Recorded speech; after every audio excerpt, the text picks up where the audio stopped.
Good morning, everyone. Thanks, Jennifer. So today we're going to be talking about management and leadership. We're going to be talking about how they're similar, about how they're different, and about how they're both important. So I thought I could start with a bit about how they're different, and I'm going to use some pretty familiar characters to help me.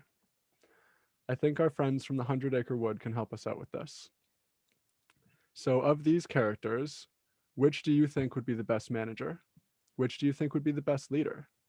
Do you think they could be the same character? I think maybe if you included Christopher Robin in there, that might be the best choice for both manager and leader. But as we left Christopher Robin out of this one, I don't think it would be one character for both. I think that the way we have it, Rabbit would be the best manager and Tigger would be the best leader. And here's why. Rabbit is great at organizing things, keeping track of all the details and making sure that everything is going according to schedule and plan. The same skills that make Rabbit a great farmer would help them to be a great manager. Tigger, on the other hand, is great at motivating people, getting them to believe in themselves as individuals and in themselves as a group, and getting them to work together to achieve something. There's a great story about these two that might help to make this point for me. You see, there used to be a time when Rabbit wanted to get rid of Tigger.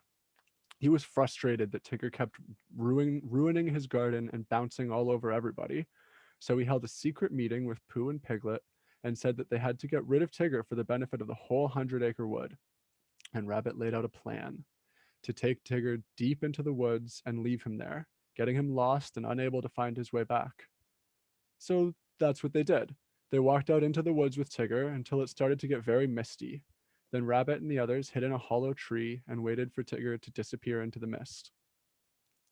But then something unexpected happened.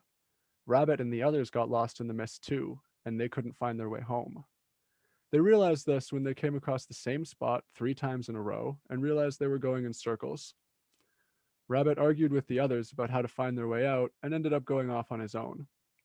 Pooh Bear managed to follow his tummy out of the woods, and when he got Piglet home, they saw Tigger, who had found his own way home and was now looking for them.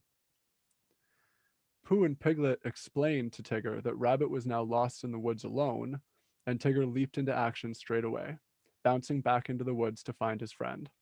And find Rabbit is just what Tigger did. Right when Rabbit was getting very scared of being lost forever in the woods, Tigger bounced out of the mist and landed right on top of him. What Rabbit was used to thinking of as a big inconvenience suddenly filled him with hope that he wouldn't be lost and alone anymore. After convincing Rabbit that Tiggers never get lost, Tigger was able to calm Rabbit down and lead him out of the misty woods and back home. Do you see the two different styles in that story? Do you see those skills in yourself? Either the skills of management, keeping track of the details and the plans to make sure everything happens when it's meant to, or the skills of leadership, the ability to inspire certain feelings in people. Maybe you see some of both of those skills in yourself.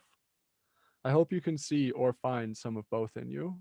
As a parent, I can tell you it is super important to be able to lead and to be able to manage. And it's even more important to know when to lead and when to manage. That's all the time I have for today. Thank you for listening.